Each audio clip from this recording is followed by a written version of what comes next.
I'm glad to have you here. Follow my story until the end and comment the city you're watching from so I can see how far this has traveled.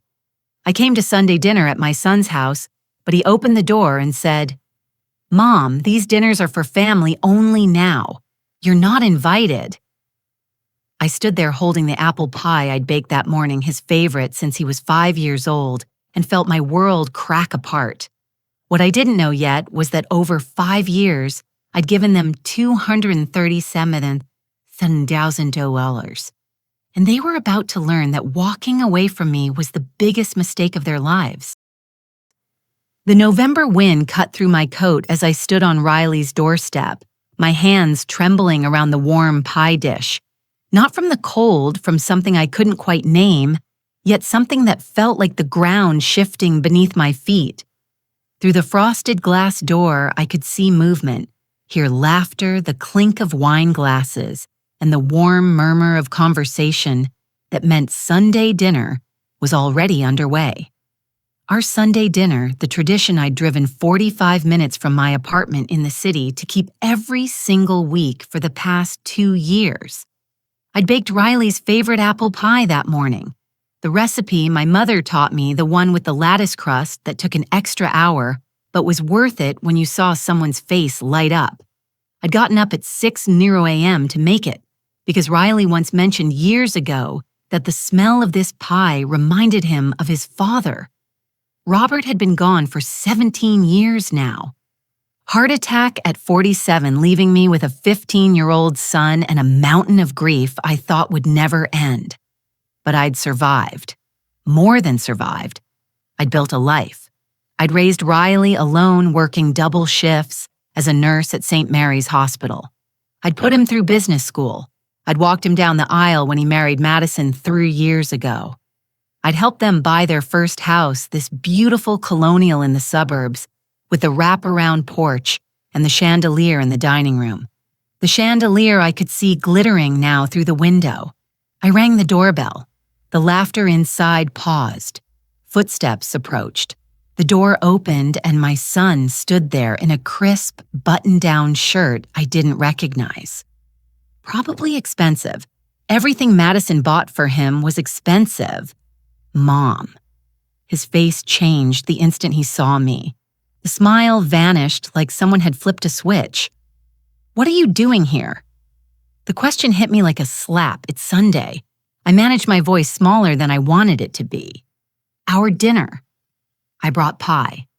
I held it up like an offering, like proof that I belonged here. Riley didn't move from the doorway. Behind him, I could see the dining room table set with the good china, the set I'd bought them for their first anniversary. Candles flickered. The table was full. I recognized Madison's parents, Michael and Catherine Parker, dressed like they were attending a country club event rather than a family dinner. People I'd never met sat in the other chairs. Madison's colleagues, maybe. Her law firm friends with their perfect hair and their knowing smiles. Riley.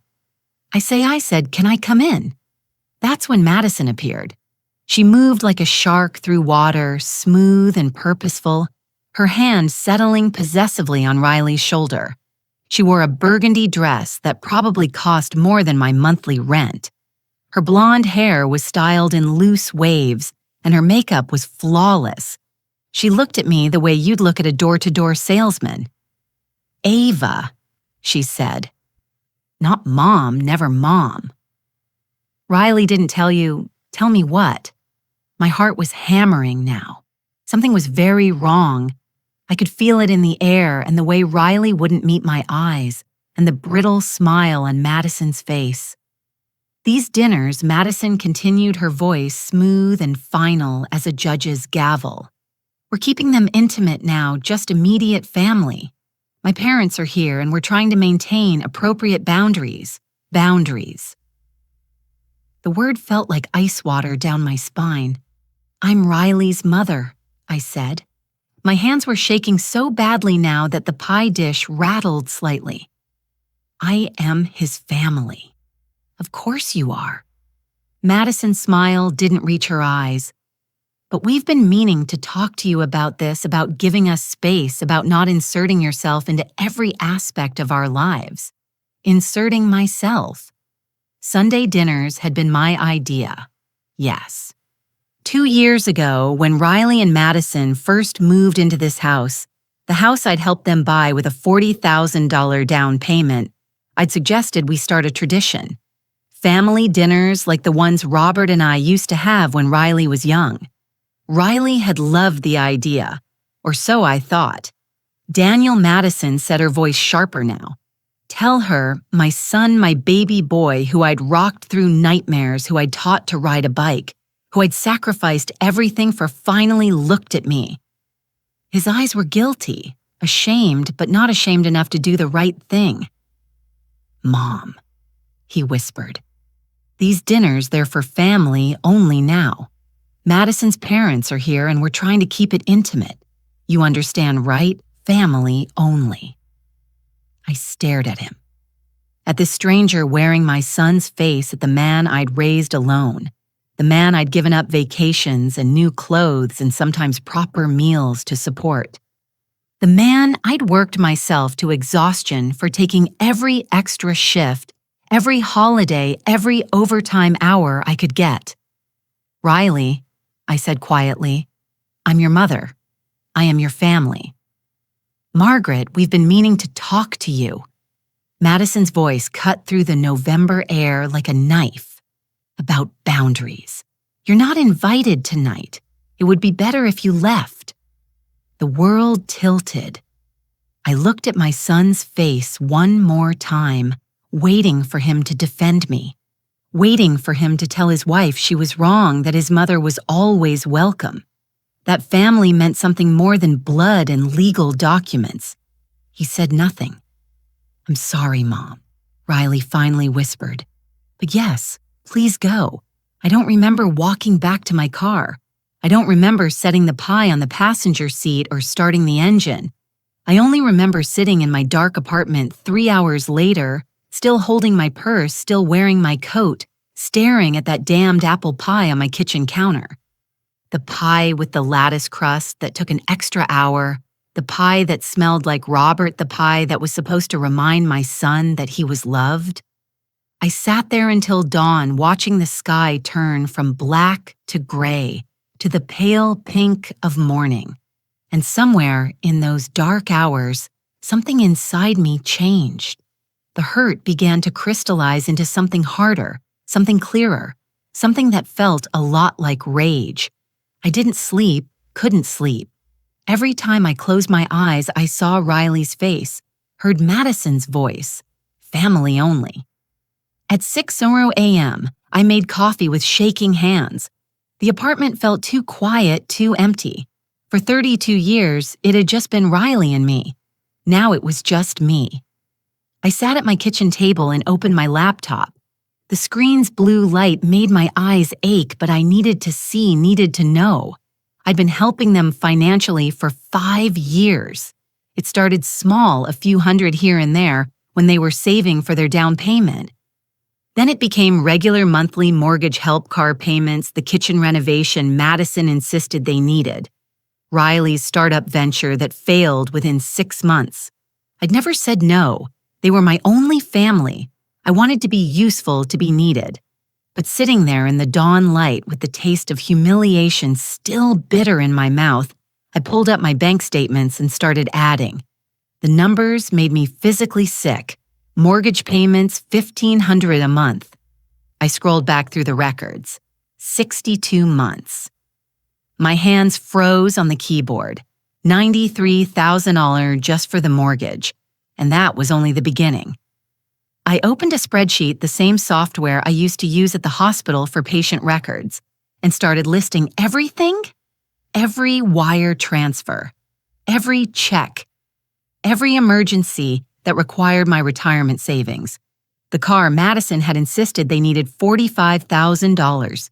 The kitchen renovation with the marble countertops and the professional-grade appliances, $12,000. Riley's startup. The one Madison convinced him to try, the tech company that was going to change everything. $15,000 gone in 6 months. The furniture, the emergency loans, Madison's birthday gifts, jewelry spa days, that weekend trip to Napa Valley, the vacation to Turks and Chios I'd needed to decompress. By noon, I had the complete picture. 237 $. I stared at the number until it blurred. $237,000, nearly $250,000. My retirement savings cut in half. My emergency fund depleted.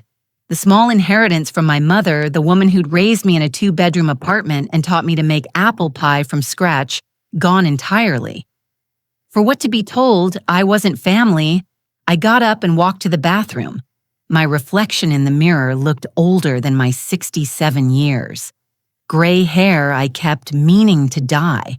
Lines around my eyes from 30 years of night shifts. Hands permanently dry from constant hand washing and sanitizer. I'd spent my entire life taking care of other people. First my patients, then Riley. I'd been a good nurse, a good mother. I'd been accommodating, understanding, never making waves. And this was what it got me. My phone rang. Riley's name lit up the screen. I stared at it. Let it ring and ring and ring. Let him wonder, let him worry. Let him feel a fraction of the anxiety I'd felt standing on his doorstep like an unwanted stranger. The voicemail notification popped up. I didn't listen to it. My phone rang again an hour later. Again, I didn't answer. By evening, I'd made my decision. I logged into my bank's website, found the automatic payment section. The mortgage payment I sent to Riley's account every month like clockwork. $1,500 scheduled to go out in 3 days. I clicked cancel. The car payment. Cancel. Every single recurring transfer to Riley's account. Cancel, cancel, cancel. With each click, I felt lighter. Like I was shedding weight I'd been carrying so long I'd forgotten it wasn't mine. But that wasn't enough. That was just stopping the bleeding. I needed documentation proof. I spent the next 6 hours creating a detailed record dates, amounts purposes. Some I remembered clearly. The $5,000 for their 3rd anniversary trip to Paris. Others, I'd almost forgotten the $2,000 for Madison's professional certification course, the one that helped her make partner track at her firm.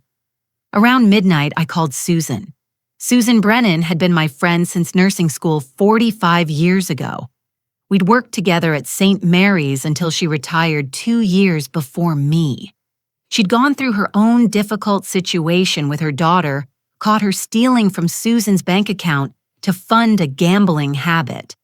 She answered on the second ring, her voice alert despite the hour. "Ava, what's wrong?" I told her everything. The dinner, the rejection, the money. Susan listened without interrupting. When I finished, her silence spoke volumes. 37th day, she finally said. "Ava, that's elder financial abuse." The words hit me like a bucket of ice water. "It's not abuse," I said automatically. "I gave it willingly." "Did you, or did they, manipulate you into it?" Susan's voice was firm, the same tone she used to use with difficult patients. Those comments Madison made about Riley being stressed, about supporting everyone that's guilt-tripping. Classic manipulation. I opened my mouth to argue, then closed it because she was right. I'd given the money willingly, but had I given it freely, or had I been carefully, systematically manipulated into becoming their personal ATM? "You need to talk to a lawyer," Susan said. "I don't want to sue my son." But even as the words left my mouth, I wondered why not. What loyalty did I owe someone who'd thrown me away like garbage? "Then talk to a financial advisor," at least Susan said. "See what your options are." And Ava stopped giving them money immediately. I already have. Hearing myself say it out loud made it real, made it permanent. We talked for another hour. Susan gave me names. Her lawyer, Patricia Chen, her financial advisor, Thomas Brennan, even a therapist who specialized in family estrangement. I wrote everything down my hand, cramping but steady. When we finally hung up, I felt something I hadn't felt in years, since before Robert died, maybe a sense of purpose. Riley called again Monday morning and Tuesday morning. I didn't answer. Let him taste a fraction of the silence I'd endured when he stopped calling me back. When Madison started answering his phone with that clip-deficient voice, he's busy. Ava, I'll tell him you called. He never called back then.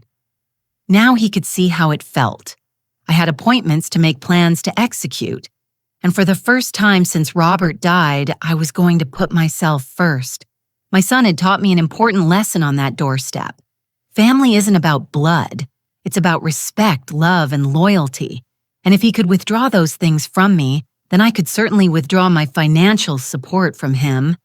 Fair was fair. Monday morning, I sat in Patricia Chin's office on the 32nd floor of a downtown high-rise. The view overlooked the city, my city where I'd worked and lived, and raised my son. From up here, it looked clean and organized, not messy and painful like it felt from ground level. Patricia was probably in her mid-50s with sharp eyes that missed nothing and a tailored suit that spoke of success. Susan had warned me. She's expensive, but she's worth it and she doesn't suffer fools. $137,000 over 5 years, Patricia said, reviewing my spreadsheet. Her manicured nail traced down the columns. And you have documentation for all of this. I slid the folder across her glass desk. Bank statements, canceled checks, wire transfer confirmations. I kept everything. Robert had taught me that. Keep records. Always keep records. He'd been an accountant before the heart attack took him organized to a fault. I used to tease him about his filing system. Now I was grateful for the habit he'd instilled in me. Patricia spent 20 minutes reviewing my documents in silence. The only sound was the whisper of pages turning and the distant hum of traffic below. Finally, she looked up. Ava, I need to ask you something important. Did you sign anything? Any loan agreements? Any documents stating these were gifts? Nothing. It was just helping family. That works in your favor. Patricia leaned back in her leather chair. Here's the situation. Legally, without written agreement stating these were gifts, there's an argument that these were loans, implied loans. You could potentially sue for repayment. My stomach tightened. I don't know if I want to go that far. I understand, but you should know your options. Patricia pulled out a legal pad. There's also the question of undue influence. You mentioned your daughter-in-law's comments, the guilt tripping the social isolation, cutting off your weekly dinners. These are red flags for financial exploitation. Financial exploitation, elder abuse. The terms made me feel small, stupid, like I should have seen this coming.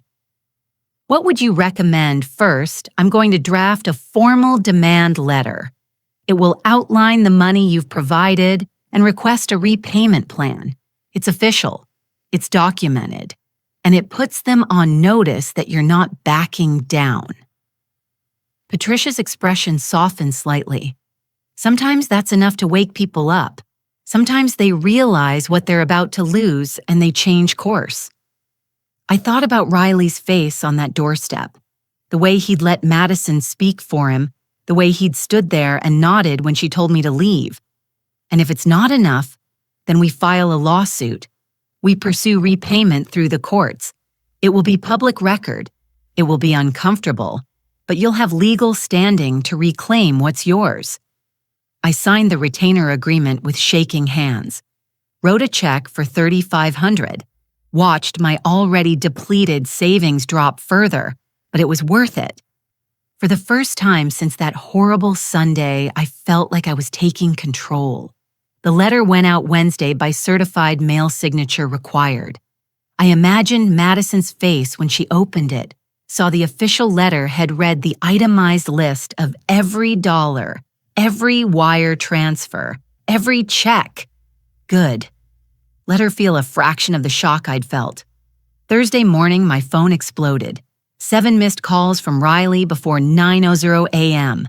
4 voicemails each, more desperate than the last. Mom, we need to talk. Mom, what's going on, Mom? Madison showed me some crazy letter from a lawyer. This is insane. Call me back, please. I was having coffee with Susan when he called again. She watched as I declined the call, then raised her cup in a small toast. Proud of you, she said. They're panicking. Good. They should be. That afternoon, Madison called from Riley's phone, a tactic I recognized immediately. She'd done this before when she wanted something used Riley's contact, so I'd answer. I let it go to voicemail. Ava, this is Madison. Her voice was controlled, but I could hear the tension underneath like a wire pulled too tight. I don't know what you think you're doing, but this letter is completely inappropriate. We're family. We don't handle disagreements with lawyers. Call me back immediately so we can discuss this like adults. Like adults. I almost laughed. Adults don't abandon their mothers on doorsteps. Adults don't take $4 million and then act like the victim when asked to pay it back. Friday, I met with Thomas Brennan, the financial advisor Susan recommended. His office was smaller than Patricia's cozier with photos of his own family on the desk. 3 kids all grown, a wife with kind eyes, a reminder of what healthy family relationships looked like. You've been supporting them for 5 years, Thomas said, reviewing my financial history on his computer screen. The good news is, you still have enough to live on. The bad news is your retirement is severely compromised. Can I recover financially if they repay even half of what you're owed? You'll be in decent shape. You'll need to be careful, but you won't be destitute. He gave me a kind smile. Emotionally, that's above my pay grade. Thomas created a new financial plan for me, one that assumed no further support to Riley and Madison, one that ideally included some repayment. He also helped me open a new checking account at a different bank transfer. My remaining funds there, change all my passwords, remove Riley as my emergency contact, just in case Thomas said. People get desperate when money's involved. Better safe than sorry. I hadn't considered that Riley might try to access my account somehow, but Thomas was right to be cautious. I left his office with a folder full of documents and a strange sense of empowerment. For the first time in 5 years, my money was mine. My choices were mine. I wasn't just Riley's mother, the ATM he could count on whenever Madison wanted something new. I was Ava Morrison, retired nurse widow survivor, and I was done being used. Saturday afternoon, a car pulled up outside my apartment building. I was making tea when I heard the familiar sound of Riley's Audi, the one I'd helped him buy with a $45,000 loan 2 years ago. I went to the window and watched him get out alone. No Madison. He looked terrible thinner than I remembered, with dark circles under his eyes. He ran his hand through his hair, a nervous gesture he'd had since childhood, since the first day of kindergarten, when I'd walked him to the classroom and he'd cried and begged me not to leave. I'd stayed an extra hour that day sitting in the hallway outside his classroom just so he'd know I was there. Now I watched him walk to the entrance of my building, and I felt nothing. No urge to rush down and hug him. No maternal instinct to fix whatever was bothering him, just a cold, clear detachment. My intercom buzzed. Mom, it's me. Please, we need to talk. I stared at the intercom button. Part of me, the part that had raised him, that remembered him as a little boy, bringing me dandelions from the yard that had rocked him through nightmares, about losing his father, wanted to let him up. But I thought about that doorstep, about Madison's cold voice, about family only. I pressed the button. Put everything in writing, I said, my voice steady. Have your wife review it, since she seems to make your decisions now. Give me a formal repayment plan through my attorney. Then we'll talk. Mom, please. I released the button, cutting him off. Through the window, I watched him stand there for 10 minutes. He looked up at my windows, pulled out his phone, put it away, looked lost. Finally, he got back in his car and drove away. I waited for the guilt to come, the maternal instinct to call him back to fix this, to make it okay. It didn't come. Instead, I felt lighter. That night, I found something while organizing my evidence folder. An old email from Madison sent 2 years ago right after they'd moved into the house. Ava, your generosity is so appreciated. We couldn't manage without your support. You're the best mother-in-law anyone could ask for. Riley and I are so grateful to have you in our lives. I printed it out, added it to my file. Actions, after all, spoke louder than words. And Madison's actions, banning me from family dinners, calling me an intrusion, manipulating my son into choosing her over me. Those actions told the real story. The following Tuesday, Patricia called. They responded, she said, or rather, their attorney responded. My coffee went cold in my hand. They hired a lawyer. Madison did very quickly, I might add. Patricia's tone was dry. She's a corporate lawyer herself, so she has connections. His name is Marcus Webb, big firm downtown. What did he say? They're claiming everything was a gift freely given with no expectation of repayment. That's not true. I know, which is why I asked them to provide that in writing signed by their attorney, because if they formally claim that position and we can prove otherwise, it becomes fraud. Patricia paused. They haven't responded to that request yet. What does that mean? It means they're scared. They're trying to figure out which lie will cost them less. I spent the next week organizing everything else.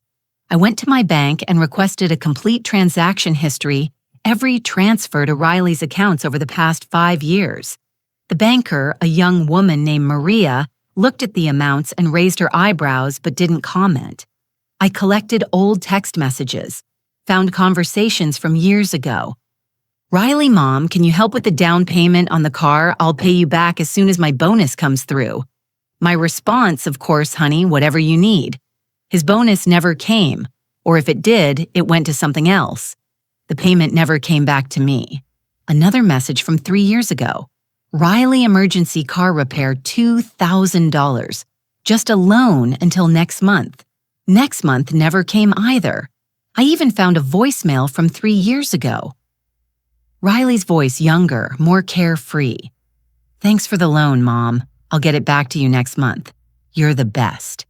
He never had, of course. Every piece of evidence went into my file.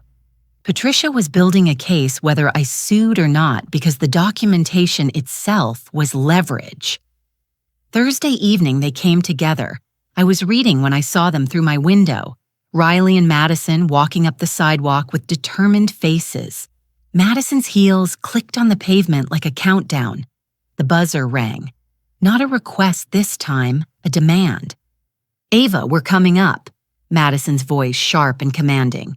We need to settle this now. No, I said calmly into the intercom. Make an appointment through my attorney. We're not leaving until you talk to us. Her voice rose. This is ridiculous. You're being manipulated by that lawyer. We're family. I almost said it. Almost pressed that button and said, I'm not invited. Remember, family only. But I didn't. Instead, I simply turned off the intercom for 40 minutes. They buzzed. They called my phone. I muted it and went back to my book, a mystery novel Susan had recommended. Through the window, I watched my neighbor, Mrs. Rodriguez from apartment 3B, come out. She was in her 70s, a tiny Puerto Rican woman with a voice that could cut through steel. I couldn't hear what she said, but Riley's face flushed red. They left. That night, the email started from Madison's personal account, not the joint email she shared with Riley. Long messages detailing everything they'd done for me. Visiting me regularly, a lie. They came maybe once every 2 months, including me in holidays until recently, until they decided I wasn't family anymore. Tolerating my intrusions into their life, their word, not mine. Each email was more accusatory than the last, more hostile, more calculated to make me feel guilty, to make me back down. I forwarded every single one to Patricia. Save these, she told me over the phone. They're documenting their own hostility. If this goes to court, this is evidence of their true feelings toward you Friday afternoon. A registered letter arrived at my door, not from their lawyer, from Madison directly. Inside was a check for $5,000 and a typed note on expensive stationery. This settles any perceived debts. Cash this check and drop the legal action, or we'll have no choice but to pursue harassment charges against you. I stared at that check. $5,000 less than 3% of what they owed me, and a threat on top of it. I called Patricia immediately. "Don't cash it," she said. "That's an admission that they owe you something, but accepting it could be construed as accepting a settlement. Send it back." And the harassment threat, laughable. You've done nothing but exercise your legal rights. They're the ones showing up at your apartment unannounced, sending threatening emails. If anyone's being harassed, it's you. Patricia paused. "Ava, are you ready for this to get ugly? Because it's about to." I thought about Riley, about the little boy who used to climb into my bed during thunderstorms, about the teenager who cried in my arms when his father died, about the young man who'd promised me over and over that he'd always take care of me when I got old. And then I thought about the stranger who'd stood in his doorway and told me I wasn't family. "Yes," I said, "I'm ready." Sunday, exactly 2 weeks after being turned away from their dinner, I went to Mass at St. Catherine's. I'd been attending more frequently since this started finding comfort in the ritual and routine. Father Miguel, who'd known me for 15 years, noticed my distress during communion. "You seem troubled, Ava," he said afterward in the quiet of the vestibule. I told him a simplified version. He listened, his weathered face growing grave. "Honoring your father and mother isn't optional, my child," he said. "It's a commandment what your son has done." He shook his head. "Prayer helps, but so does standing up for yourself. God doesn't ask us to be doormats." After church, I stopped by Susan's house. She made tea, the good kind, with real leaves, not bags. And we sat in her garden where early spring flowers were beginning to bloom despite the November chill. "You look exhausted," she observed. I admitted. "This is harder than I thought. Part of me keeps wondering if I'm overreacting. Are you Susan Fix-Me with that sharp look, the one that had made junior nurses quake back in our working days? They took a $4 million from you. They cast you aside when you'd served your purpose. They're now threatening you for asking for basic accountability. Which part is an overreaction?" She was right, of course, but knowing something intellectually and feeling it emotionally are different things. I was fighting my own son, the boy I'd carried, raised, sacrificed for. The grief of it was suffocating. "Take a few days," Susan suggested gently. "Stop checking your email, stop answering calls. Let Patricia handle the legal side. You need to rest or you'll break." I took her advice. For the next 4 days, I turned off my phone except for 1 hour each. I read books I'd been meaning to get to. I took long walks in the park near my apartment, watching the autumn leaves fall and crunch under my feet. I cooked myself proper meals instead of picking at leftovers. Chicken soup with homemade noodles the way my mother taught me, pot roasts that filled my apartment with warmth and comfort. I let myself grieve not just for this situation, but for the son I thought I'd raised. The son who apparently had never existed, the fantasy I'd been clinging to for 32 years. By Thursday, I felt stronger, clearer, ready for whatever came next because something was coming. I could feel it in my bones. Friday morning, I turned my phone back on. 17 missed calls, a dozen text messages. But these weren't angry. These were different. "Mom, please, I miss you. Can we just talk? Just the two of us. I made a mistake. I'm sorry. Please call me. I know I hurt you. Please give me a chance to make it right." All from Riley, nothing from Madison. And then the last message from an unknown number. "Ava, this is Michael Parker, Madison's father. I'd like to speak with you about this situation. Please call me at your earliest convenience." Madison's father. Now they were bringing in reinforcements. I called Patricia first. "They're trying a different approach," I told her. "Classic manipulation tactics," she said. "Threats didn't work, so now they'll try appealing to your emotions. Don't engage unless I'm present." But curiosity got the better of me. I called Michael Parker from Patricia's office with her sitting beside me, the phone on speaker. "Mrs. Morrison," he said, his voice smooth and warm. "Practiced. Thank you for calling back. I understand there's been some family tension. That's one way to describe it. I want you to know that Madison and Riley both feel terrible about how things unfolded. These young people, they get stressed. They say things they don't mean." His voice was paternal, understanding the voice of someone used to smoothing over problems, making deals. "I'm sure we can resolve this without lawyers and hurt feelings. Mr. Parker, are you aware that your daughter and my son owe me $237,000? A pause, brief but telling.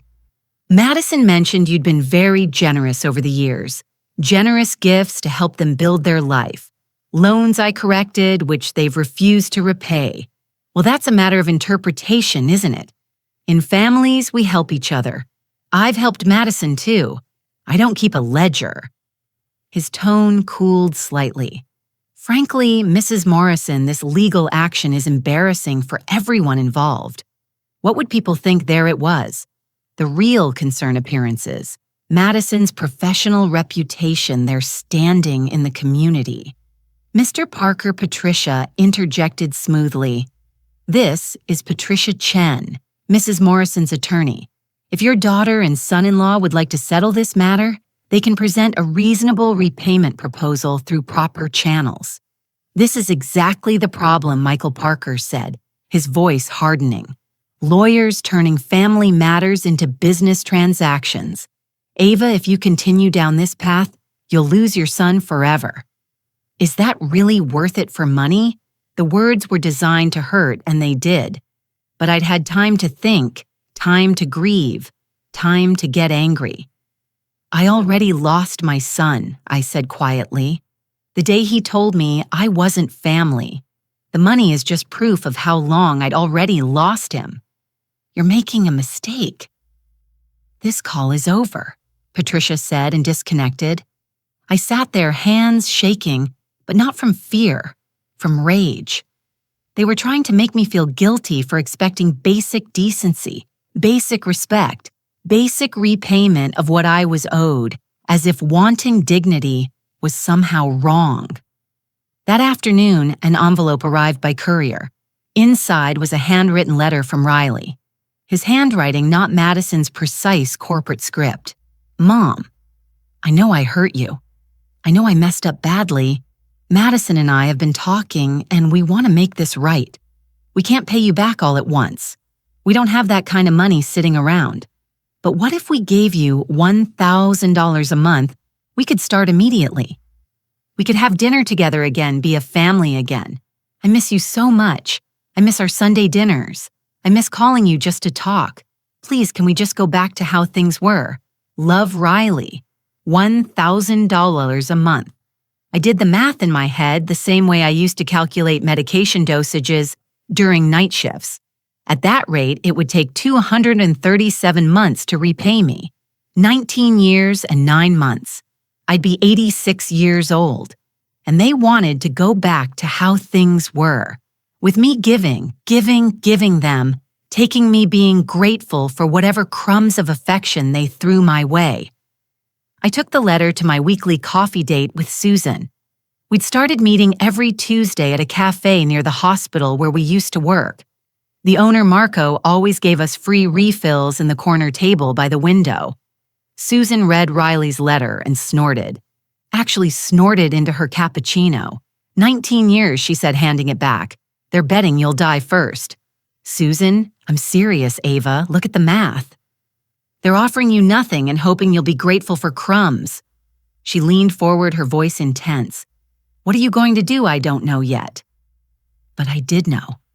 Deep down, I knew I wasn't going to accept crumbs. Tuesday morning, Patricia called with an update. Webb sent over their formal response.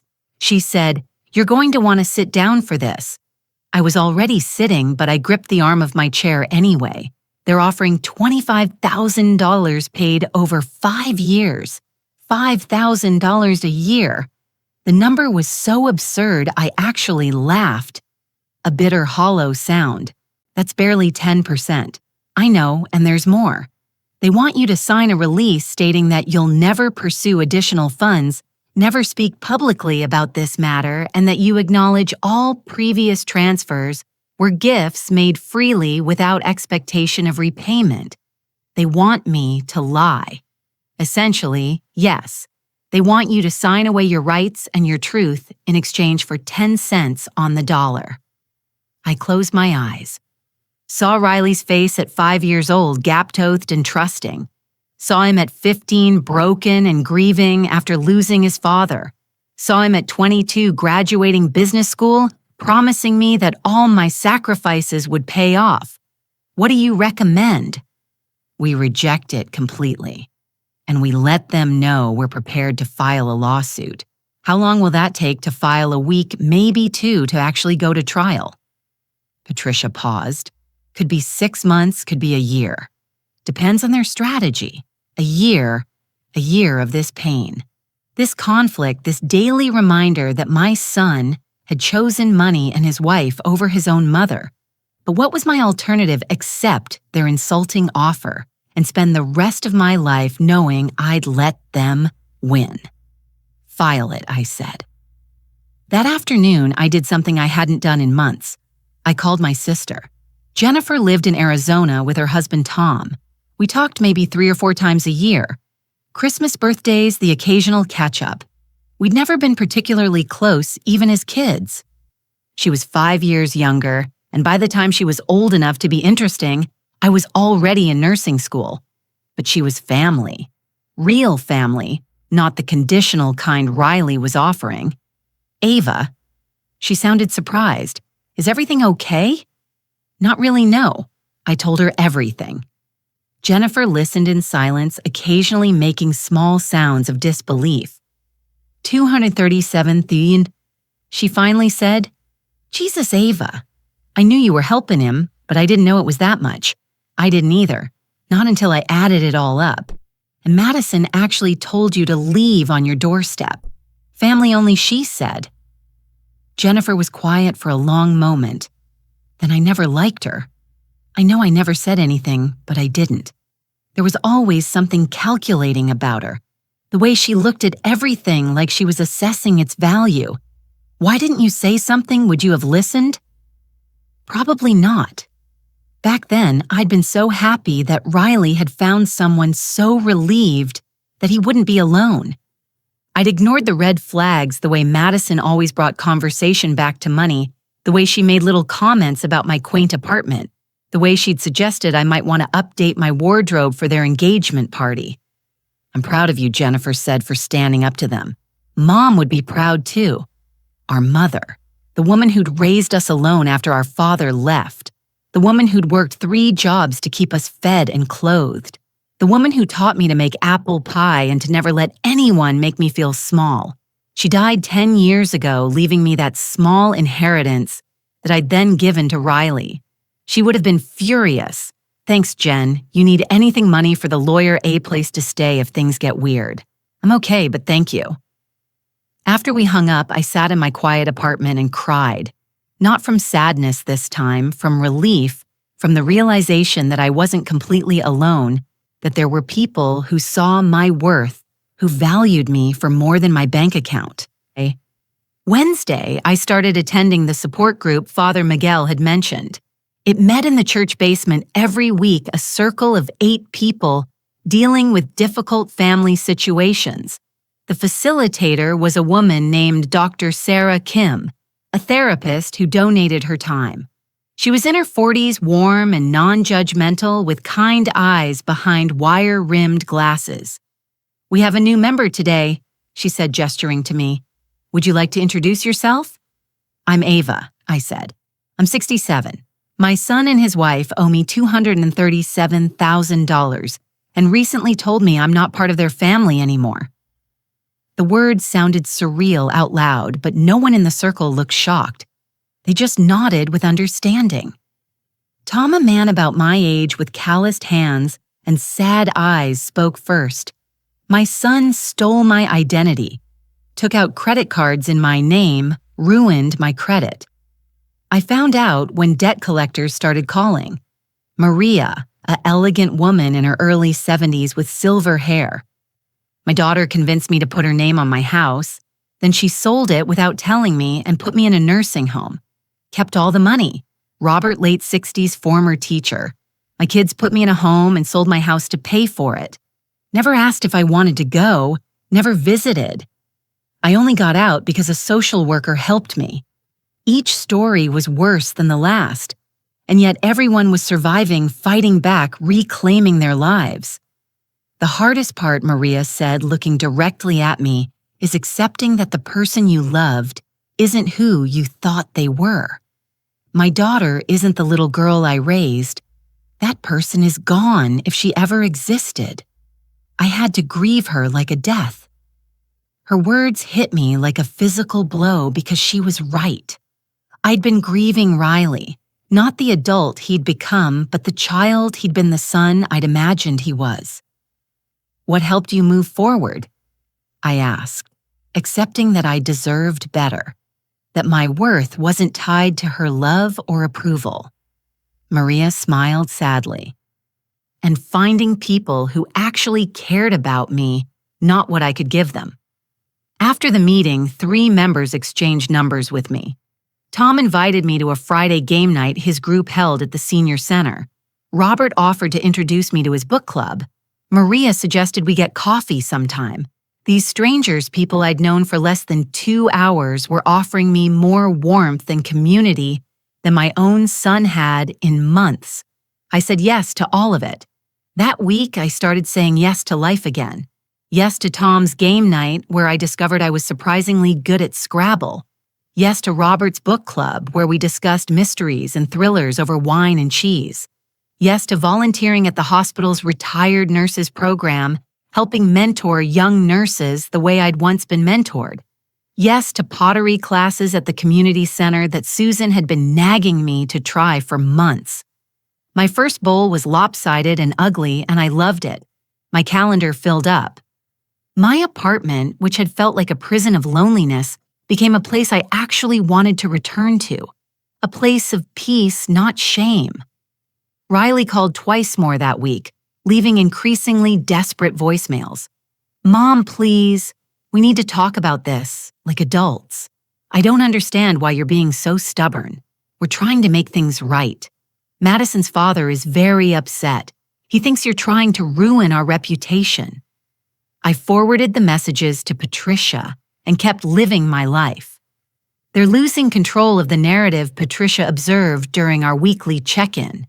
They're panicking because you're not responding the way they expected. What did they expect? For you to cave to accept their pittance and be grateful, to prioritize being a good mother over being respected. Patricia leaned forward. You're doing something they never anticipated. You're choosing yourself.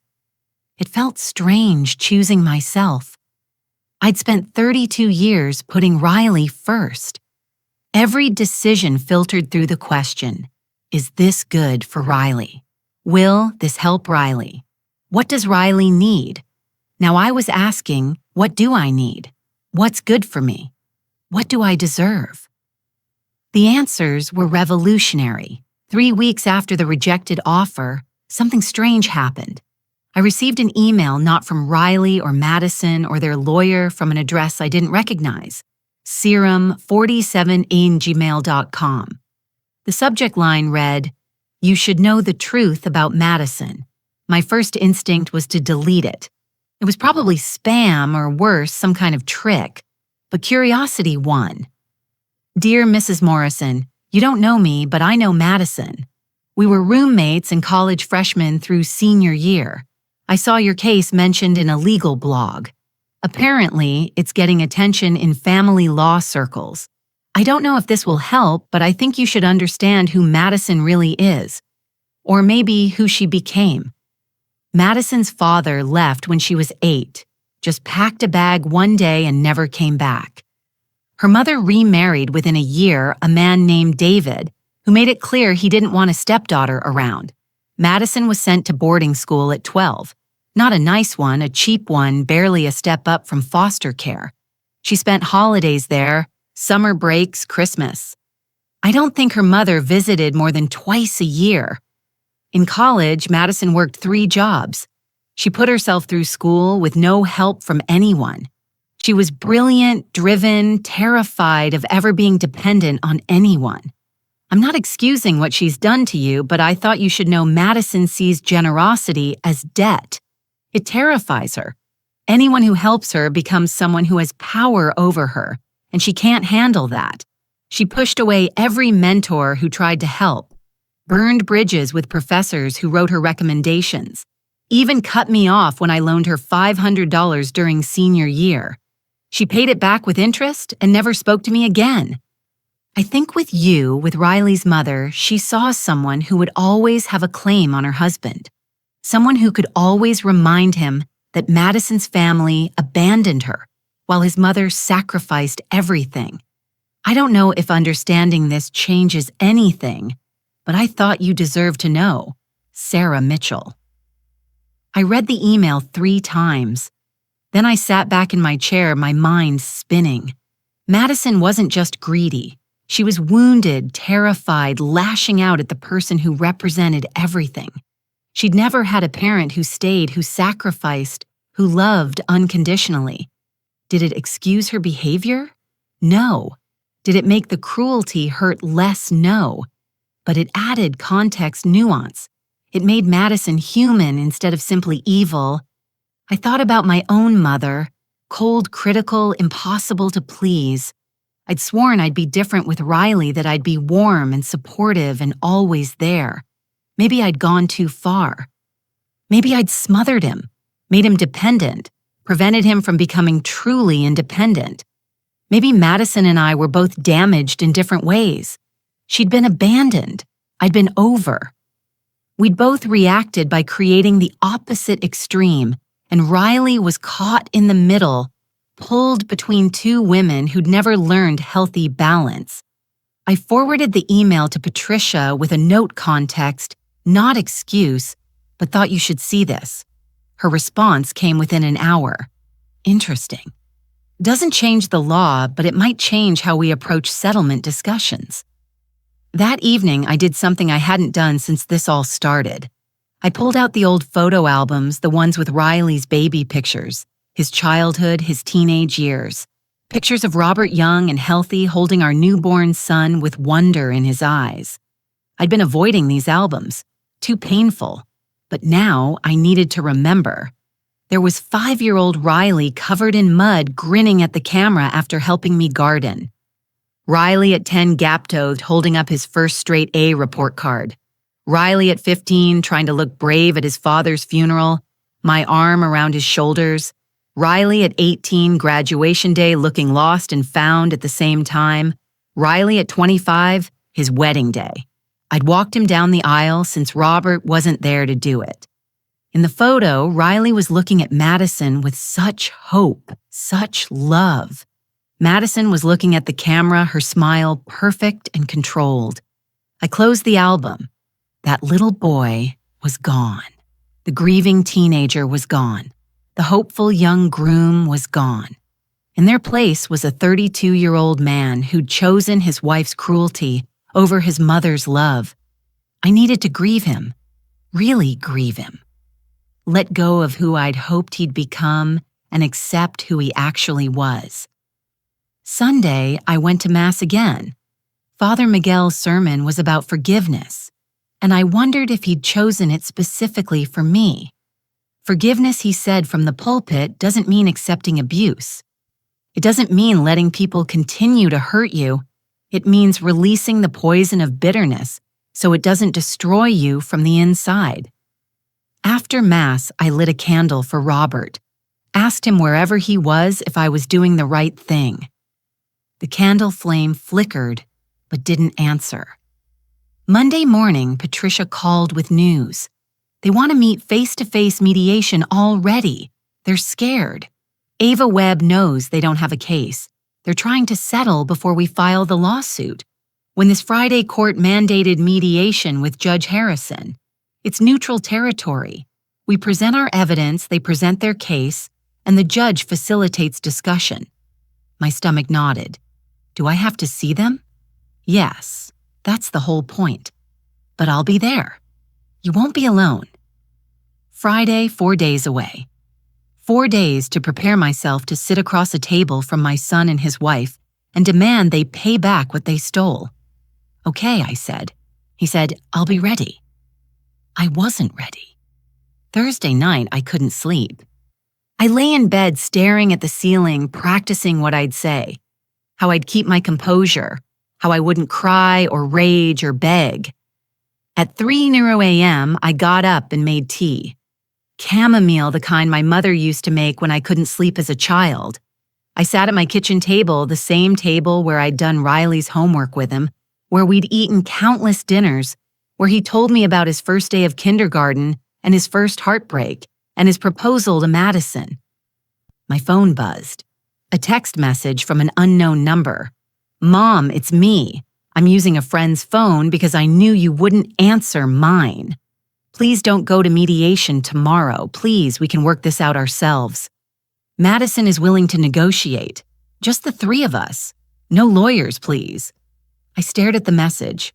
No lawyers, just the three of us.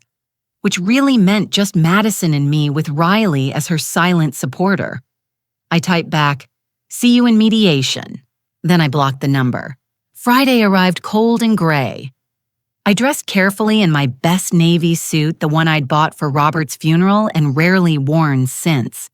I put on the pearl necklace Robert had given me for our 20th anniversary. Simple gold earrings, minimal makeup. I looked at myself in the mirror, saw a 67-year-old woman who'd worked her entire life, who'd raised a son alone, who'd sacrificed everything. A woman who deserved better than this.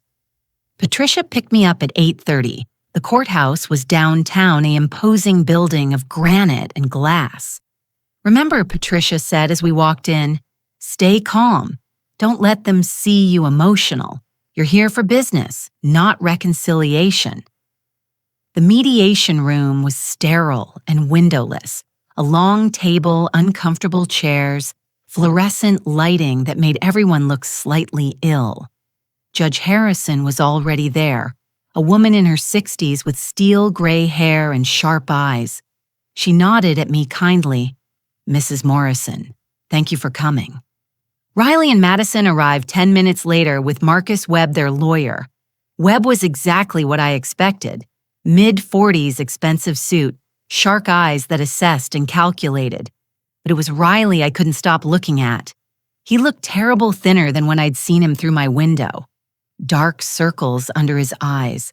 His suit hung loose on his frame like he'd lost weight recently.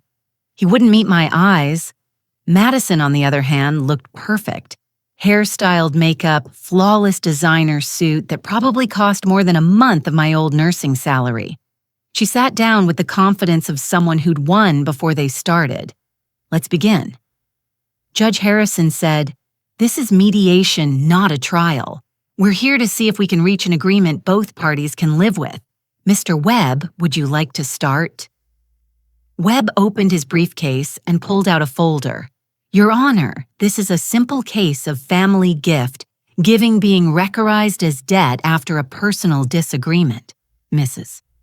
Morrison generously helped her son and daughter-in-law over the years. Now, following a minor family dispute, she's attempting to claim these were loans. Generously loaned, Patricia interrupted smoothly. We have documentation of multiple instances where the funds were characterized as loans by the defendants themselves. Allegedly, Webb countered. Patricia slid a folder across the table. Text messages, voicemails, email correspondence, all referring to loans paying back and temporary help. Would you like me to read them aloud? I watched Madison's face carefully. Her professional mask stayed in place, but her jaw tightened just slightly. Webb opened the folder, scanned the contents. His expression didn't change, but he took a longer pause before responding. These are taken out of context. Would you like me to play the voicemail where your client explicitly says, and I quote, "Thanks for the loan, Mom. I'll get it back to you next month." Patricia had her phone ready. I have it queued up. Riley's face went pale.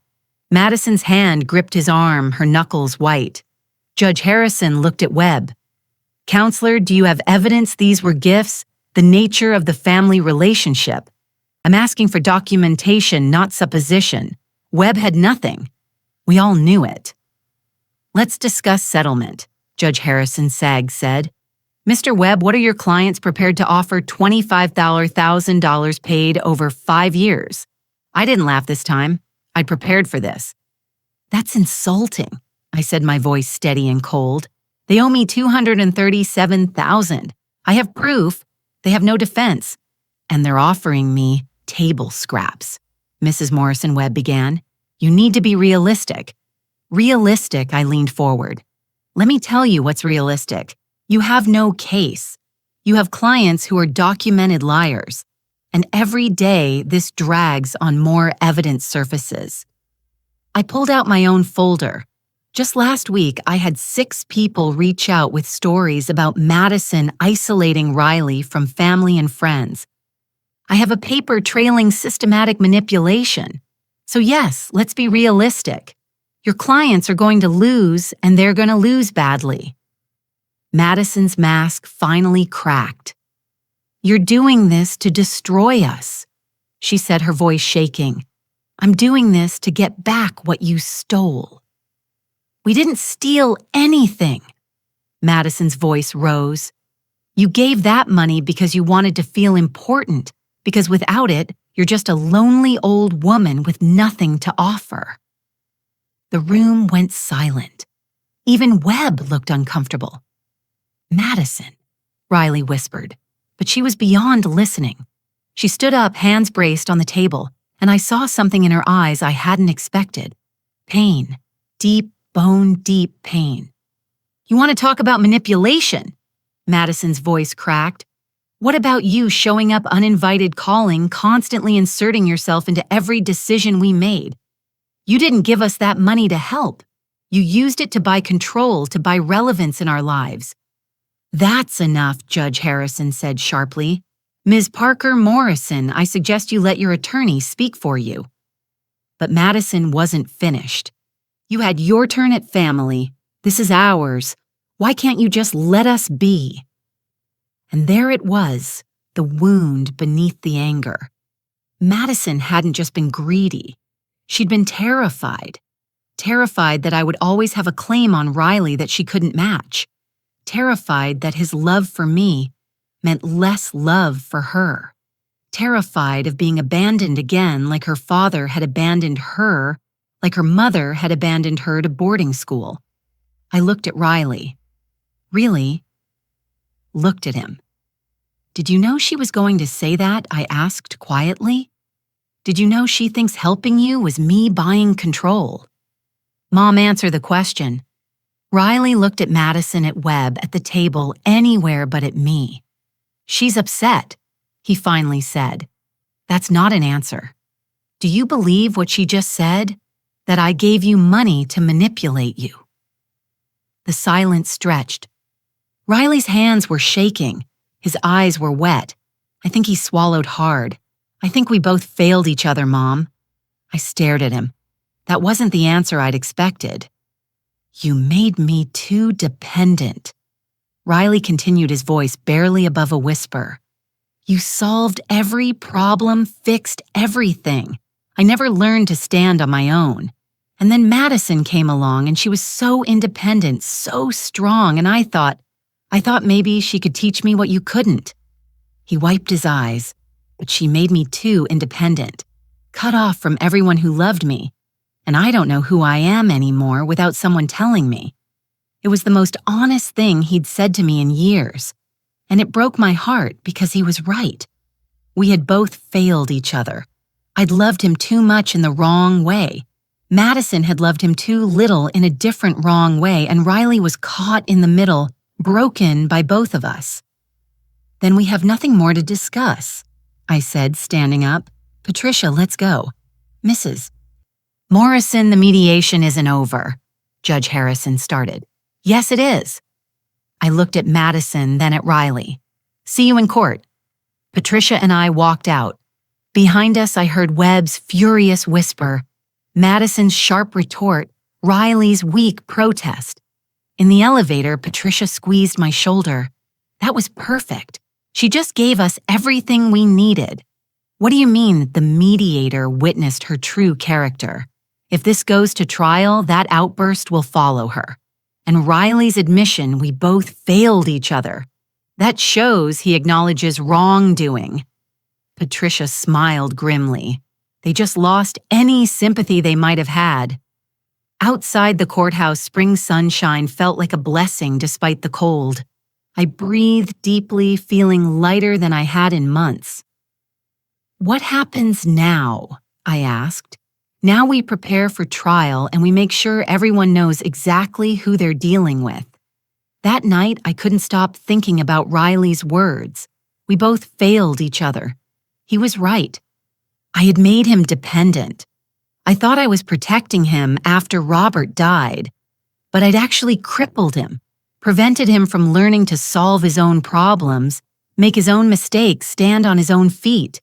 I'd done to him what my mother had done to me, loved him in a way that controlled rather than freed. And Madison, damaged by her own abandonment, had gone too far. The other direction cut him off from everyone isolated. Him made him choose between his past and his future. Two damaged women, one broken man caught between them. I sat at my kitchen table with a cup of tea and a piece of paper, started writing things I did wrong, made every decision for him, never let him fail, used money to stay central to his life. Didn't teach independence things I did right, loved him unconditionally, sacrificed for his education, showed up, always tried my best with what I knew. The truth was complicated. I wasn't a perfect mother, but I also wasn't a villain. And neither was Madison really just a scared woman trying to protect herself the only way she knew how. But that didn't make what they'd done okay. Understanding wasn't the same as excusing. They'd still taken my money, still cast me aside, still treated me like I was disposable, and they still needed to face consequences. Sunday, I went to the support group again, told them about the mediation, about Madison's outburst, about Riley's admission. That must have been hard to hear, Dr. Kim said gently. It was, but it was also true. I did make him dependent. I thought I was being a good mother, but I was actually preventing him from growing up. Maria reached over and squeezed my hand. We all make mistakes as parents. The question is, does that mean you deserve to be financially exploited? No. Does it mean you deserve to be cast aside? No. Then keep fighting. Not for revenge, for justice and for yourself. Tom spoke up. My son blamed me too. Said I'd been too trusting, too naive, that I'd made it easy for him to steal my identity. And you know what?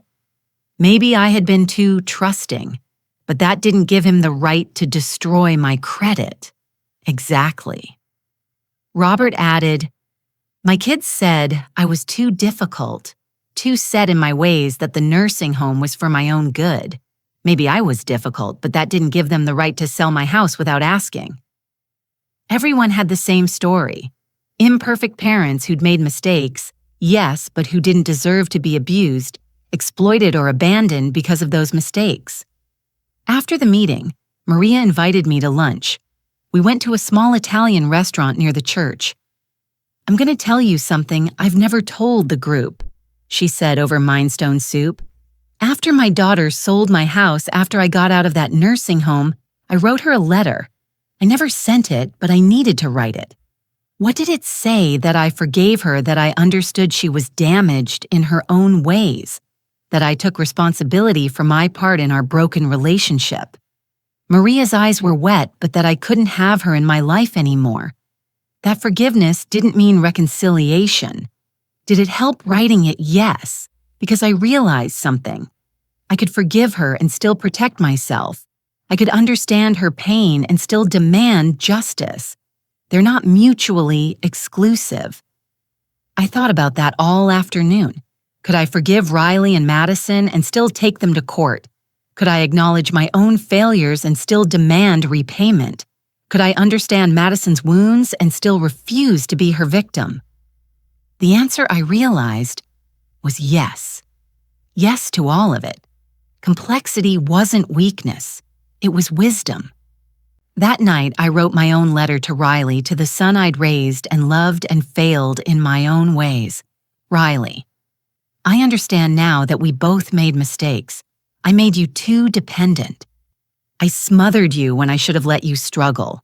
I used money to stay central to your life because I was terrified of losing you, like I lost your father. I'm sorry for that. Truly sorry. But my mistakes don't excuse yours. They don't excuse taking $237,000 and never paying it back. They don't excuse letting your wife cast me aside like trash. They don't excuse choosing comfort over courage. I love you. I always will. You're my son, and nothing changes that. But I can't be in your life anymore. Not like this. Not as someone you use and discard. Not as someone you take from, but never give to. Maybe someday when you've learned to stand on your own, when you found your own voice, instead of echoing whoever is strongest in the room, we can try again. But until then, I have to choose myself. I forgive you, but I'm still taking you to court, Mom. I folded the letter and put it in an envelope, addressed. It stamped it, then I put it in a drawer. I wasn't ready to send it yet. Maybe I never would be, but writing it had helped. It had helped me see that love and boundaries weren't opposites, that forgiveness and justice could coexist, that I could grieve my son and fight him at the same time. The week after mediation, my apartment became a war room. Patricia came over Tuesday evening with boxes of documents. We spread everything across my kitchen table. Bank statements, text messages, emails, voicemails transcribed and annotated. The trial is in 3 weeks, she said, organizing papers into neat stacks. Judge Martinez is known for being no-nonsense. She doesn't tolerate games and she has a reputation for protecting elder rights. Is that good for us? Very good. But we still need to be prepared for anything Webb might throw at us. Susan arrived with coffee and sandwiches. She'd become my unofficial assistant, helping me organize evidence, keeping me fed, making sure I didn't spiral into anxiety. What's the strategy? Susan asked, pouring coffee into mismatched mugs. Patricia pulled out a legal pad. We establish a clear pattern. Ava provides money. Riley promises to pay it back. Riley never pays it back. Repeat for 5 years. Then we show the manipulation, Madison's comments, the social isolation, the sudden rejection. What about Riley's admission? I asked. At mediation, he said we both failed each other. That's complicated. Patricia tapped her pen against the pad. It shows some self-awareness, which could make him more sympathetic to a jury, but it also admits wrongdoing. We can use it both ways. Will there be a jury? Yes, 6 people. We need them to see you as a sympathetic figure, a hard-working mother who was exploited, not a bitter old woman seeking revenge. The word stung, but I understood. Perception mattered in court. Wednesday morning, I received a call from an unknown number. Against my better judgment, I answered, "Mrs. Morrison, this is Dr. Ellen Vasquez. I'm a family therapist. Madison Parker Morrison asked me to reach out to you." My stomach tightened. I'm listening. Madison would like to participate in family therapy sessions with you and Riley to work through these issues before the trial. No lawyers, just therapy. That's correct. A neutral space to communicate and heal. I almost laughed. Tell Madison that if she wants to communicate, she can do it through her lawyer or in court. Those are her options. Mrs. Morrison, I understand you're hurt, but do you understand what it's like to have your son tell you you're not family? To discover you've given $250,000 to people who see you as an ATM? Dr. Vasquez was quiet for a moment. No, I don't.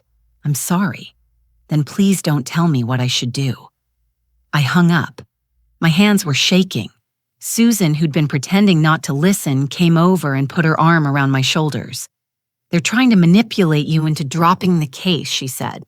"I know. Good. Don't fall for it." That afternoon, something unexpected happened. A young woman showed up at my apartment, early 20s, nervous, clutching a folder. "Mrs. Morrison?" "My name is Emma Harrison. I work at Riley's company. Can I talk to you?" I hesitated, then let her in. Emma sat on my couch, the folder tight in her hands. "I don't know if I should be here. I could get fired, but I saw the mediation listed in court records. It's public, and I thought you should know something. What Riley's been embezzling from the company." The words hit me like cold water.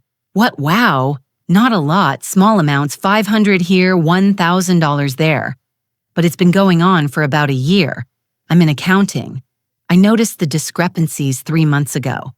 Emma opened her folder, showed me spreadsheets, highlighted entries, patterns of missing money. I reported it to my supervisor.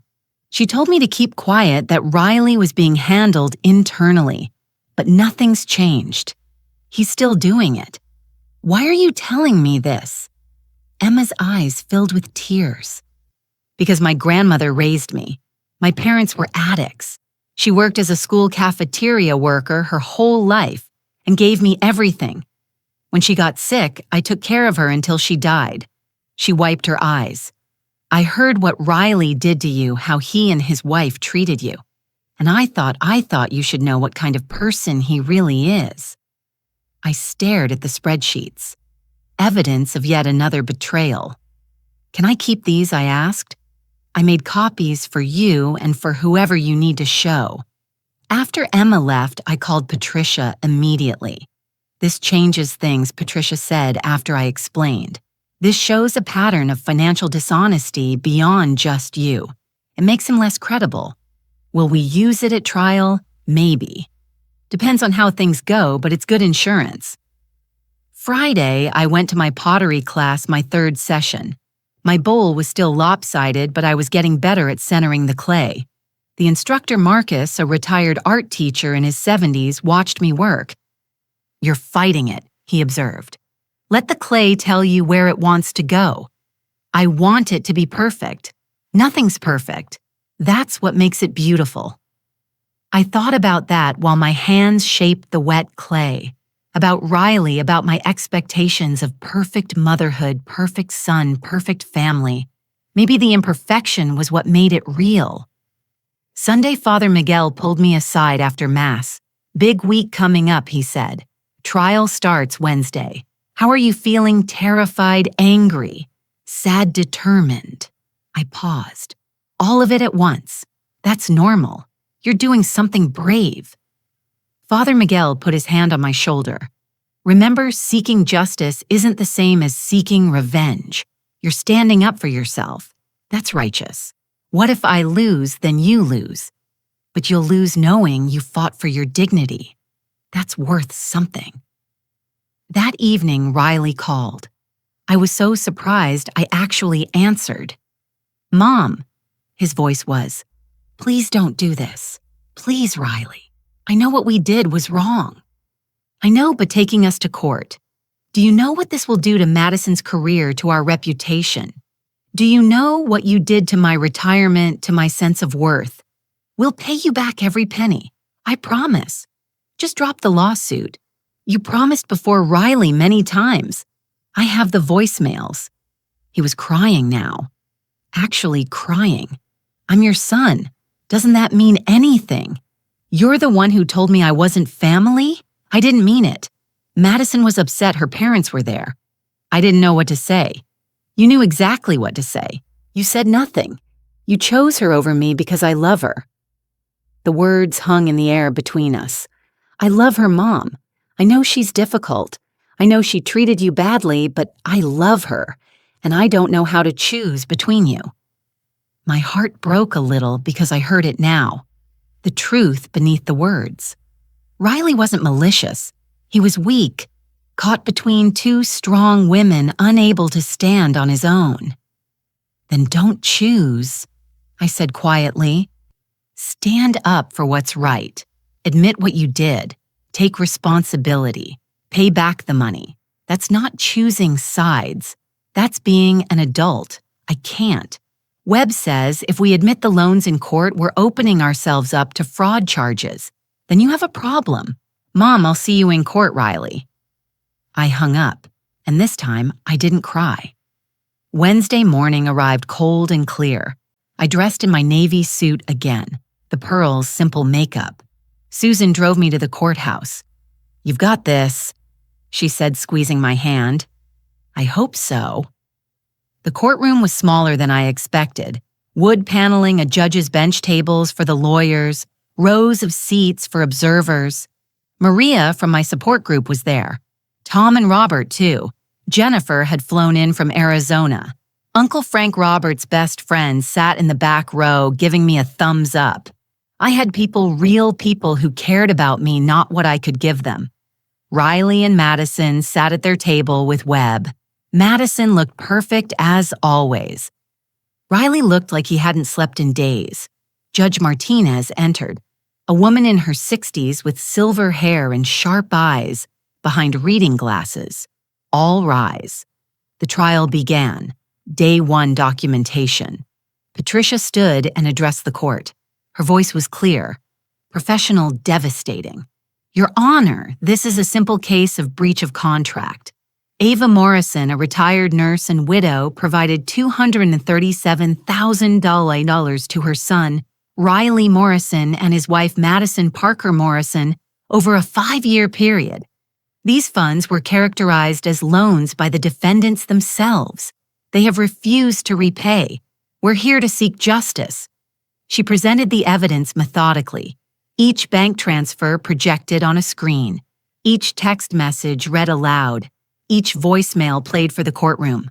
The jury, 3 men, 3 women ranging from their 30s to their 60s, listened intently. One woman about my age with kind eyes shook her head slightly when the total amount appeared on screen. $237,000. Webb tried to argue context. Family dynamics.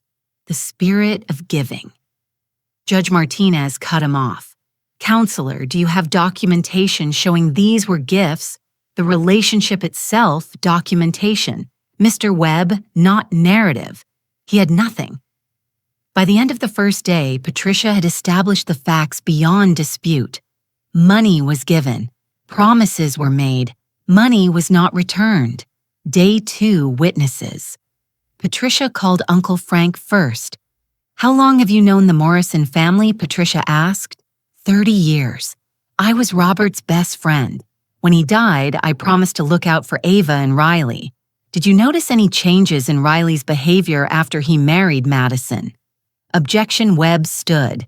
"Relevance goes to pattern of behavior, Your Honor," Patricia countered. "I'll allow it." "Answer the question, Mr. Franklin." Uncle Frank adjusted his glasses. "Riley stopped coming around. He used to visit me once a month. We'd have dinner talk about his dad. After Madison, those visits stopped.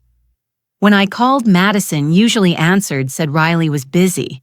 Did you ever discuss Mrs. Morrison's financial support with Riley?" "Once about 2 years ago, I asked if he was paying Ava back. He looked uncomfortable and said Madison was handling their finances. I pushed and he got defensive. Said his mother liked helping them." Next, Susan took the stand. She described our friendship, our years working together, and what I'd told her after being turned away from Sunday dinner. She was devastated, Susan said. Not just hurt, destroyed. She kept saying, "I'm not family," over and over. "When did you first become concerned about financial exploitation?" When she told me the amount, $237,000. That's not helping family. That's being used. Tom from the support group testified about patterns of elder financial abuse. His credentials as a former accountant gave weight to his words. Guilt-tripping social isolation, increasing financial demands. These are classic signs. He said the victim often doesn't realize what's happening until they step back and see the pattern. The jury was paying attention, taking notes. The kinded woman looked at me with sympathy. Then Patricia called me. I walked to the stand on shaking legs, placed my hand on the Bible, swore to tell the truth. Mrs. Morrison, why did you give your son this money? Patricia asked gently. Because he asked? Because he was my son? Because I wanted to help him build a good life. Did you expect repayment? Yes, he promised multiple times. Did you ever refuse his requests for money? No. My voice cracked slightly. I couldn't. He was my only child. After my husband died, it was just the two of us. I would have done anything for him. When did you realize something was wrong? I told them about the Sunday dinner, about standing on the doorstep with the apple pie, about Madison's cold voice family, only about Riley's silence. Several jurors looked at Riley. He was staring at his hands. How did that make you feel? Like I'd lost my son. Like 32 years of love meant nothing. Webb cross-examined aggressively. Isn't it true you used money to control your son's life? No, you paid for everything. Housing, cars, education. Doesn't that create dependence? I created opportunity. He created dependence by never standing on his own. You're bitter. He married someone you didn't approve of.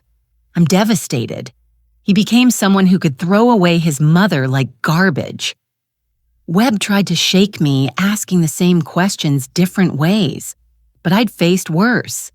Years of demanding doctors, hostile families, impossible situations, a corporate lawyer was nothing. Mrs. Morrison Webb said changing tactics. Isn't it true you sometimes made decisions for Riley without consulting him, chose his activities as a child, managed his schedule? I paused, remembered what Riley had said at mediation. You made me too dependent. Yes, I said quietly. After his father died, I was terrified of losing him too, so I tried to protect him from everything. I see now that I made mistakes. I didn't teach him independence the way I should have. The admission surprised Webb. He hadn't expected honesty, but I continued. My mistakes as a mother don't excuse theft. They don't excuse cruelty. I wasn't a perfect mother, but I didn't deserve this. The Kindy juror nodded slightly. Webb put Madison on the stand. It was a risk, and he knew it. Miss Parker Morrison, can you describe your relationship with the plaintiff? Ava was always involved in our lives, our decisions, our home. Madison's voice was controlled professional. At first, I appreciated her generosity, but it came with strings. Expectations. What kind of expectations? That we'd spend every Sunday with her, that we'd call her every day, that we'd consult her on major decisions. It felt suffocating. Patricia's cross-examination was surgical. Miss Parker Morrison, you're a corporate lawyer, correct? Yes. So, you understand contracts, legal obligations, documentation, of course. Then why didn't you document these alleged gifts in writing? Get a signed statement from Mrs. Morrison that these funds were gifts with no expectation of repayment. Madison hesitated. It was family. We trusted each other. Did you, because you've alleged that Mrs. Morrison used this money to manipulate and control? If you truly believe that, why did you keep accepting it? We needed help. For 5 years, $237,000 worth of help. Patricia pulled out a document. According to your own financial disclosures, you and Riley have a combined income of $285,000 per year. Why did you need a retired nurse's money? We had expenses, a 4,800 vacation to Turks and Caicos, a $12,000 hot tub installation, $8,000 in designer furniture. Patricia listed each one. Were these necessities? Madison's face flushed. We deserve to enjoy our lives. On someone else's retirement savings, she gave it willingly. Did she? Patricia played the voicemail. Riley's voice filled the courtroom. Thanks for the loan, Mom. I'll get it back to you next month. That's your husband explicitly calling it a loan. Were you present when he made this promise I don't remember? You don't remember your husband borrowing $15,000, Webb objected, but the damage was done. Then came the moment that changed everything. Twist 5. Patricia called an unexpected witness, Emma Harrison. Webb stood immediately. Objection. This witness wasn't disclosed. She came forward yesterday, Your Honor. New evidence of pattern of behavior. Judge Martinez frowned. Approach. The lawyers huddled at the bench, whispered arguments. Finally, the judge nodded. I'll allow it, but keep it brief. Ms. Chen. Emma took the stand, nervous but determined. Ms. Harrison, what is your relationship to the defendant? I work in accounting at his company, Morrison and Associates. And you came forward with information. Yes, Riley Morrison has been embezzling from the company, small amounts over the past year. I have documentation. The courtroom erupted. Madison went white. Riley looked like he might be sick. Webb was on his feet. Your Honor, this is outrageous. It goes to credibility, Your Honor, Patricia said calmly. Shows a pattern of financial dishonesty. Judge Martinez banged her gavel. I'll allow it. Continue, Miss Chen. Emma presented her spreadsheets. The missing money, the pattern. By the time she finished, the jury was looking at Riley with disgust. Webb called Riley to the stand. A desperate move. Mr. Morrison, tell us about your relationship with your mother. Riley's voice was quiet. She was everything after Dad died. She worked so hard to give me a good life. I know she sacrificed. And the money she gave you, I thought it was just her helping. I didn't realize she was keeping track. Patricia's cross was devastating. Mr. Morrison, did you promise to pay your mother back? Sometimes in the moment. Yes or no? Yes. Did you pay her back? No. Why not? Riley looked at Madison, at Webb, back at me. Because I thought she'd always be there. I thought I had time. Did you embezzle from your company? That's not relevant. Webb started. Answer the question, Judge Martinez ordered. Riley's shoulders slumped. Yes, small amounts. I was going to pay it back, just like you were going to pay your mother back. Silence. Your witness showed a pattern, Mr. Morrison. You borrow money, promise to repay, never do, whether it's from your mother or your employer. Isn't that theft? I never meant intent doesn't change facts. You took $237,000 from your mother. You took money from your company. You're a thief. Objection! Webb shouted, sustained. Jury will disregard that characterization, but the damage was done. The jury had heard it, believed it. The jury deliberated for 90 minutes. When they returned, my heart was pounding so hard I thought everyone could hear it. The forewoman, the kind-eyed woman, stood. In the matter of Morrison versus Morrison, we find in favor of the plaintiff, Ava Morrison. Relief flooded through me.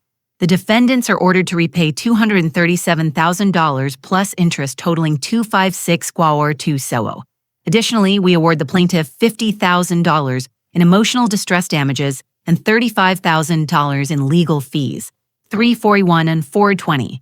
I watched Riley's face crumble. Madison sat rigid in shock, but Judge Martinez wasn't finished. I'm also ordering immediate wage garnishment, 25% of both defendants' incomes until this debt is satisfied. Additionally, a lien will be placed on all property currently owned by the defendants. Your Honor, Webb protested. That's excessive. What's excessive, counselor, is stealing from your mother and then trying to justify it in my courtroom. Judge Martinez looked at Riley and Madison with open contempt. You will pay every penny. And if you attempt to hide assets, transfer property, or otherwise evade this judgment, I will hold you in contempt. Am I clear? Yes, Your Honor, Webb said weakly. Outside, the courthouse reporters were waiting. The case had gotten attention. Elder abuse, family betrayal. A4 million. Patricia had prepared a statement for me. This case was never about money, I said, reading carefully. It was about dignity, respect, and holding people accountable for their actions. I hope this sends a message that elderly parents are not ATM machines for their children's lifestyle choices. The cameras flashed. Questions shouted. Patricia guided me to Susan's car. "You did it," Susan said, hugging me. "I did, but I didn't feel victorious. I felt empty." That night, the story went viral. Grandmother wins $341,000 from son who banned her from family dinner. My phone wouldn't stop ringing. Media requests interview offers messages of support from strangers around the world. But the message I couldn't stop reading was from Uncle Frank. "Robert would be proud of you, Maggie. You didn't just win a case. You won your dignity back." I slept that night better than I had in months. A week later, a letter arrived. Handwritten, Riley's writing. "Mom, you were right about everything. I was weak. I am weak. Madison is filing for divorce. She can't handle the financial strain, the embarrassment, the judgment lien on our house. She's moving back in with her parents. I'm losing everything. The house, the car, my reputation, maybe my job too after the embezzlement came out. But I already lost the most important thing. You. I don't expect forgiveness. I don't deserve it. But I need you to know you were a good mother, the best mother. You gave me everything and I threw it away. I was a bad son, a weak man. I let Madison manipulate me because it was easier than standing up to her. I let her isolate me from you because I was too cowardly to choose. You asked me at mediation if I believed you manipulated me with money. The truth is, I don't know. Maybe you did sometimes. Maybe you held on too tight. But that doesn't excuse what I did, what we did. I'm sorry. I'm so sorry. I'm starting therapy, trying to figure out who I am without someone telling me. It's hard, scary. Madison left me. My friends don't return my calls. My company is deciding whether to press charges or let me resign quietly. All I have left is the hope that someday, maybe years from now, you might forgive me. I love you, Mom. Riley Pesto. No return address because I don't want you to feel obligated to respond. This isn't manipulation, just truth. I read the letter, at times cried until I had no tears left. Then I did something I'd been avoiding. I wrote back, "Riley, I forgive you, but forgiveness doesn't mean forgetting. It doesn't mean going back to how things were. It means I'm releasing the poison of bitterness so it doesn't destroy me. You're right that I held on too tight sometimes. After your father died, I was terrified of losing you too. I tried to protect you from everything, and in doing so, I prevented you from learning to protect yourself. I made you dependent. That was my failure. But you're an adult now. You made choices. You chose Madison's cruelty over basic decency. You chose comfort over courage. Those were your failures. We both have work to do. I hope you find yourself in therapy. I hope you become the man your father would be proud of, the man I raised you to be, but I can't be part of that journey. Not now, maybe not ever. This isn't punishment, it's self-preservation. I'm building a new life. I have friends who value me. Purpose that fulfills me. Peace that I haven't felt in years. There's a Riley-shaped hole in that life. There always will be. But I've learned to live with it.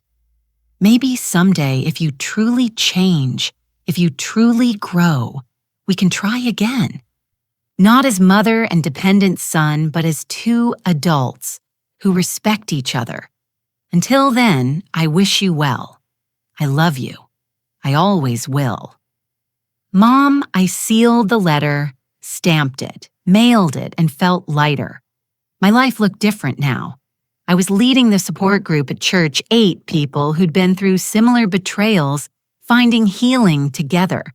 I joined Robert's book club permanently, started dating Thomas, the financial advisor. Nothing serious, just companionship and conversation. I'd finished my pottery class and started painting.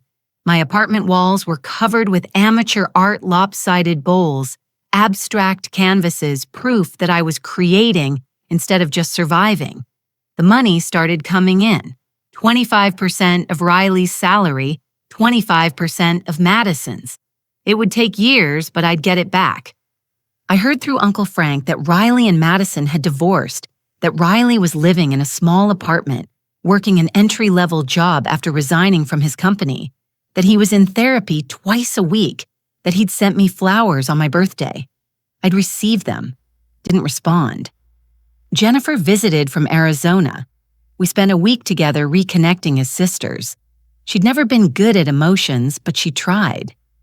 "You seem happy," she observed one evening over wine. "I am mostly, but ill. But there's still a hole where Riley should be. Maybe that's okay. Maybe some holes don't get filled. We just learn to walk around them." One Sunday, I visited Robert's grave. I did this occasionally now, talking to him, updating him on life. "I won Robert," I said, sitting on the grass beside his headstone, "but it doesn't feel like winning. Our boy is broken. Maybe he always was.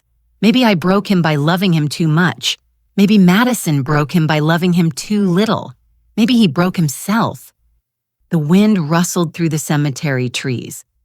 I learned something, though. Generosity without boundaries isn't love, but boundaries without grace isn't love either. I chose myself. It was necessary. But there's a cost. There's always a cost. I traced his name on the headstone. Robert James Morrison, beloved husband and father. I have a good life now. Friends who care. Purpose. Even Thomas? You'd like him. He's kind, patient. Nothing like you. But that's okay. I stood up, brushing grass from my pants. But there's a Riley-shaped hole that nothing fills. And I've made peace with that. Some things don't heal. They just scar over. And scars are proof we survived.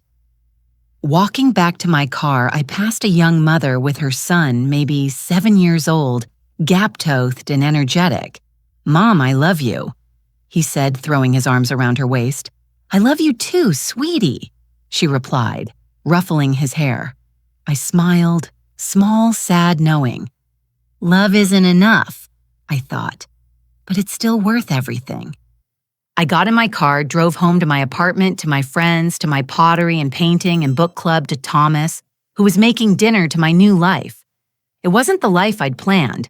It wasn't the life I'd wanted, but it was mine. Chosen, protected, dignified. And that was enough.